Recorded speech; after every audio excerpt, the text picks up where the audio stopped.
We're born in the moonlight. Ain't no fair to say. Can't breathe in the sunlight. Hello Aromas, this is Aromie here and welcome back to Red Embrace Hollywood. We are here getting the phone call from Marcus that it's time. 12:01. I've been waiting 3 hours for this call, anxiously pacing in my room. I picked up the phone before the third ring, readying myself for Marcus's poetic drawl. Hello to our valued Hollywood Heights customer. But instead, a boisterous theatrical voice boomed at me through the receiver. Are you paying too much for your car insurance? We're offering a very special deal just for Hollywood Heights Platinum Reward members. Hello? Hello, is anyone there? I thought I could at least escape from scams in the unlife. You're a real riot, Marcus. I see my efforts to put your nerves at ease are unappreciated, sister, and I'm mighty disappointed. Down to our business for tonight, however.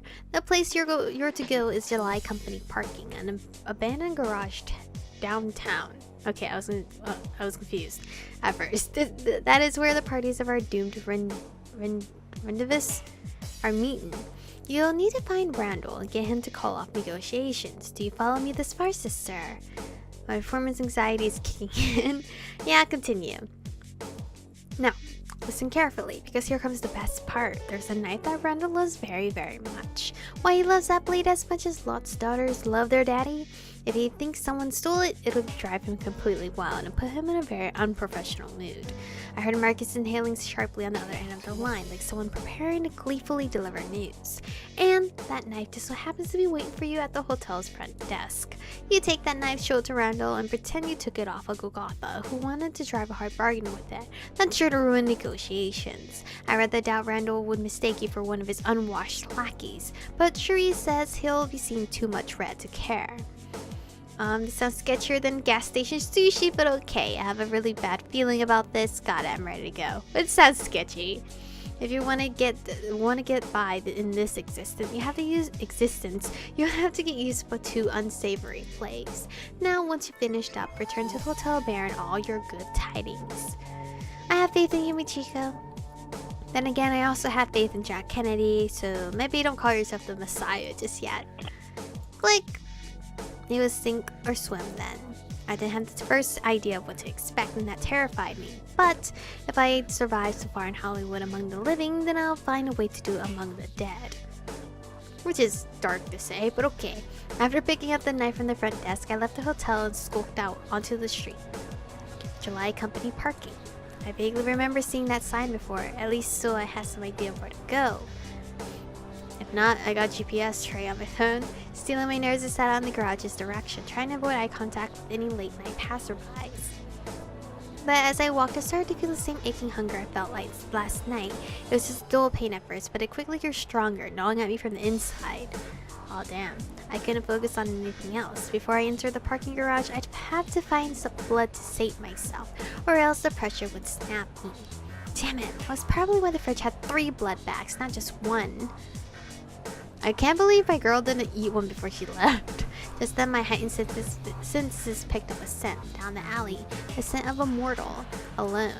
There was no one else nearby, which meant I could feed on them if I wanted to. Well, the pain was getting worse. My body ached, my head spun. The whole world pulsed in front of me. Tried to resist or give in to the hunger. I think I tried to resist, but of course at the end of the day, she's gonna have to eat. So I couldn't give in. I was a human, not an animal. How could I just sink my fangs into someone, a living being like a prey? Or so I tried to tell myself. The hunger kept growing and growing and growing. If I drank just a little, they wouldn't be hurt, right? I wouldn't be doing anything cruel. Just one small taste. I slipped into the alley, pulled like a magnet towards a wonderful scent. It didn't take long before I caught sight of the source. I did. The young man let out a gasp when I stalked up to him. He'd been taking a piss behind the dumpster, but quickly zipped himself up and cleared his throat. Hello? Can I help you with something? I'm just on my way home from work. His voice trembled. This was the first time someone had ever really been afraid of me. But the only thing I could concentrate on was the smell of his blood. Suddenly the most delicious scent in the world. Don't worry, I'm not going to mug you. Here, kitty kitty. Yes, I need you. I'm not gonna say I need you, but it's technically true. But don't worry, I'm not going to mug you. Oh, that's a relief. His nervous laughter echoed in the alleyway. I took a step towards him slowly. He stayed in place, but I could see his whole body tensing up, getting ready to turn and bolt. Another step, and another, until he was only a foot or two away. Come here for a moment, pull him into my arms. You can't run away because you don't want to. What? Pull him into my arms, I guess. Fighting time! Whoa, what are the piercings on my hair? Or... oh, wait. That's my earrings I chose, I believe. That's just glitching through the photo, I think. That's still cute as shit. It looks like a headpiece. Alright, sorry guy, he cried out but didn't try to struggle. In fact, it almost sounded like he was hiding his excitement, which is kind of weird. And I'm gonna assume you're drunk and you're just like, oh, this is fun, or something. Not really, that sounds horrible, never mind. I squeezed him in an embrace, managing to fight the agonizing hunger for a few more seconds. You're dreaming, don't worry, I'm sorry. With a shuddering breath, he closed his eyes, weakly clutching my shirt. My lips met the side of his neck. Fangs extended, I pressed them to his flesh. Okay, that's demonetizable, right? And sunk them in. Oh, Jesus. Are you okay, dude? Obviously, he's not okay. Hot blood flooded onto my tongue, down my throat, sending sparks of life into my dead body. It was pure bliss. Not like food, not even like a buzz. It was a high, a delicious shock that ran through me and lifted me up. The blood packed from last night couldn't even compare. It was like tasting ambrosia after licking dirt off the ground. But it wasn't just the taste that made the moment euphoric, it was the experience, the predatory feeling of holding this mortal, who squirmed with pleasure as it fed from him. I guess it was just like, I guess that's good, because they're not screaming out of hurtful agony. It's more like they're also getting high off of it. The faint whimpers leaking out from beneath my fangs, soft and sweet. Why was it so unnervingly satisfying? I think you should stop now. Slowly his body grew limp in my arms, slightly trembling, chest rising and falling unevenly. I pulled back, licking my lips. I'd almost gotten carried away and drunk too much. It was so hard to help myself. The young man was still slumped in my arms, peacefully unconscious. I could still feel his heart beating. His skin didn't look too pale. He'd wake up before long, or so I hoped. But I couldn't waste any more time. I needed to head towards the garage to catch the meeting before it ended, so I decided to carry him somewhere safe, because I'm still a nice person. I even said sorry. So this was LA at night, and leaving an unconscious guy lying in the alley was probably only a step away from manslaughter. Funny how this boy was more in danger from his fellow man than from a monster like me. Grabbing him under his arms, I dragged his ragdoll body through the shadows, searching the nearby buildings for a safe place to leave him. It wasn't long before I found an old dentist's office, long since abandoned. I kicked open the door and set the man down inside the dark, dusty waiting room, tossing the rug on top of him for a blanket. Better than nothing, probably. Ugh, imagine all the bugs on that and shit. At last, with a somewhat lightened conscience, I hurried back to the street. But as I rushed toward the parking garage, savoring the last drops of blood on my tongue, I couldn't stop thinking about what just happened. So this was what it meant to be a vampire, an urban, unholy apex predator. A parasite, just like Marcus had said, living off somebody else's life. You're like a tick. There really was no going back. Because ticks like catch onto humans or animals and then like suck blood. I'm a tick. July Company parking garage, closing October 8th. How many Octobers ago, I wondered? Judging from the litter and grime all around the sign, probably quite a few had passed. Well, it didn't matter. This was the place. A bored-looking thug stood by the entrance, obviously stationed as a guard. My first trial by the looks of it. You wanna fight, bro? Putting on a confident expression, I strode up to him, clearing my throat. Place is closed. Go dick around somewhere else. Okay, guy. He barked a few short words out at me before I could even open my mouth. I'm one of the Golgotha meeting in here tonight. If you don't let me into this meeting, you're gonna be in deep shit later, bruh. Oh yeah, I don't remember Randall saying anything about waiting for someone. Okay, you got me, but I really need to get inside. Wait, I don't like that choice. And I fucked up. You can keep asking all night, but I'm not gonna risk my ass for you. Even if I promise you something later. What a shame. I figure you're a type of guy who like cash. Cash? He paused, a greedy light flickering in his eyes. Alright, how much cash we talking about here? Fork it over and I'll say, you got passed when I wasn't looking. Motion him closer, then punch his lights out. Hand over the money. Honestly, I want to punch him. But I think last time I punched him, it didn't go so well. But I'm gonna punch him anyway. Huh? What? How many Benjamins you got in that wallet? Why do I gotta... My fist slammed into his cheek, catching him off guard. He staggered back, stabs before falling to the ground and he groaning weakly. It was a much heavier punch than I could normally throw. My new condition must have given me a strength boost. I ain't giving him my money. I don't even know how I'm gonna get money anymore. I hurried into the garage, feeling only vaguely sorry for the guard. I like how I say, oh, I'm a nice person. Because I'm still a nice person. A couple minutes later, hitting a guard. I was living in an even more brutal world than before, and I had a sense that misplaced mercy might equal death row. He had it coming. Not really, he did not have it coming. After darting down a few levels of the garage at top speed, I finally arrived. Loud whispers and rowdy laughter made it sound like the meeting hadn't started yet. I was just in time. Okay, I got time. The two groups standing across from each other were pretty clear cut, and I could easily tell which house was which. One was full of rough types, probably gangsters and punks in life. Tattoos, leather jackets, piercings, and wild eyes were everywhere. The other group, interestingly enough, looked like the complete opposite. Eccentric outfits, soft murmurs, and a large amount of eerie smiles. Ugh. I fit in neither. Alright, let's cut the bullshit and talk conditions. A deep voice suddenly boomed through the garage, making everyone fall silent. Hey, Randall. Right, Randall? Moments later, a tall, muscular vampire pushed his way to the front of the Mavar group. The sheer force of his presence made it instantly clear who he was. He's handsome. Oh, what happened to your palm? Was it always like that? I only agreed to this meeting because I hate those scar bastards more than I hate you. I'm guessing it's mutual. If you want a truce, there better be something to sweeten the deal.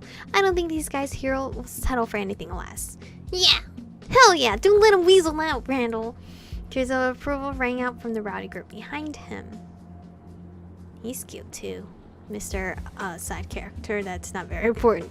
Why, of course, Mr. Randall. We wouldn't dream of offering anything but the fairest of terms for our Malvar brethren. One of the Golgotha vampires stepped toward, his sing-song voice tinged with a British accent. Fuck you, slimy bastard. We know what your game is. Snarls and jeering instantly rustled among the Malvar in response. Fairest, sure. You bastards would cheat a blind guy at a dice, if you could get away with it. So, what are you going to try to sell us? Fortune-telling services? Voodoo magic? We're going to need something realer than empty promises. The Golgotha vampire let out a smug chuckle, like he had a hidden trump card ready. I didn't like the sound of that. If I had to crash and burn this meeting, then I have to do something now before they worked out a deal. Call out to them or rush to Randall. I don't want to rush to anybody, to be honest, so call out to them. Hold the fuck on. Hold the fuck on! My voice echoed through the garage painfully loud. A sea of surprised, quizzical gazes fled towards me. Seizing the moment, I hurried up to Randall's side. He gave me a skeptical look, one brow arched in a "are you crazy" sort of way. Maybe I am, apparently. I pulled out his knife and held it in my palms, trying to keep my face from revealing anything. Whatever I said next was going to have to be damn convincing, or else. Boss, he knows I ain't part of his crew. I hate to interrupt, but is this knife yours? Knife? I didn't drop any nut. What the? Cutting off mid-sentence, Randall glanced down at the knife in my hands. Then his eyes slid back to mine, meeting my gaze wordlessly for a few moments. You got this from... one of those crazy guys. Who else? A Golgotha? I think he kind of knows. No, because then he might think it's a Iskari, so I guess a Golgotha. A Golgotha. He took a deep breath. These they stole from me? Holy hell. Excuse me? Mr. Randall, would you mind explaining what's going on? The leader of the Golgotha group called over to us, clearly confused. Damn it, I can't deal with this shit right now. Mr. Randall, awfully sorry to interrupt, but would really like to present our Get the fuck out of here. All of you bastards, meeting's fucking cancelled. Randall's angry command echoed through the garage, loud enough to make a vampire's win. Wait, what? Make who? Make a few vampires wins. And you guys, make sure these motherfuckers scurry back to their rat holes. He addressed his own group with a low growl, which was met with hurried nods and eager knuckle cracking. I'll meet you outside in a little while. Go on, get going. Alright, you heard the man. Come on, let's go. That was easier than done, but that's only because, actually, I don't know if many of you know, so I'm not going to spoil. Within seconds, the garage turned into a chaotic mess of Golgotha vampires spinning off rabid Mavar, who pushed and shoved them to the exit. It was easy to tell how much Randall's group was hungry for a fight, but the Golgotha vampires stayed placid. They refused to give the Mavar what they wanted. The confusion and shouting went on for a few hectic minutes, but eventually the garage emptied, leaving behind only Randall and me. Hi. Whenever you would appear. Man, you have some balls. Technically I have none, but okay. After a long moment of silence, Randall let out a long, tired sigh, finally turning his attention back to me. That was supposed to be a trick, right? You were trying to turn me against the ghouls. Not gonna lie, it was a pretty shitty attempt. Even if they did bring my knife as a bargaining chip, there's no way they'd be that careless with it. Let me guess, Queen Bitch sent you, didn't she?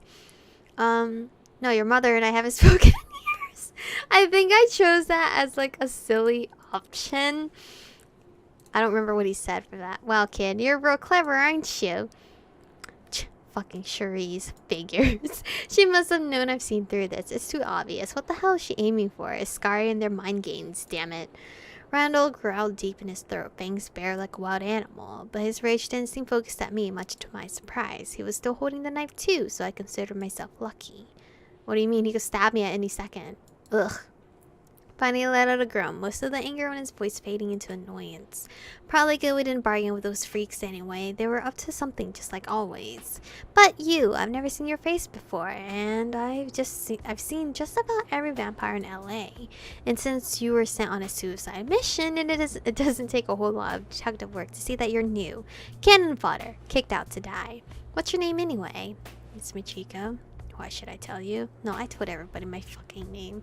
I know we're not supposed to trust anyone, but a name, it's a name, it's a name. Names are very important, I know, but he could have killed me. Michiko, huh? Well, Michiko, way to make a fucking entrance. Thank you. He didn't sound quite as pissed as I figured he'd be. I should probably tear you up for pulling that shit on us, but man, I guess you didn't get much of a choice. It's just like Queen Bitch taking a newbie and throwing her out to the sharks. But there's not a whole lot I can do for you, not with her on high alert. The Iscari still have the most power in LA right now, so if Cherise wanted you dead, well, you'd be dead. She'd find you no matter where you try to hide out. Taking you in right now you'd be too much of a risk, and I gotta look out for me and my group. His shoulders raised in a hapless shrug, one hand scratching at the back of his head. He's honestly really sweet. Like, I feel like he's like this badass character, but he's actual teddy bear, like that type of person in real life. But this is where I'm actually going to stop for today because I'm way over time. As usual with games I tend to get too consumed into. But thank you guys for watching today's episode. Stay beautiful, and I'll see you guys in the next one.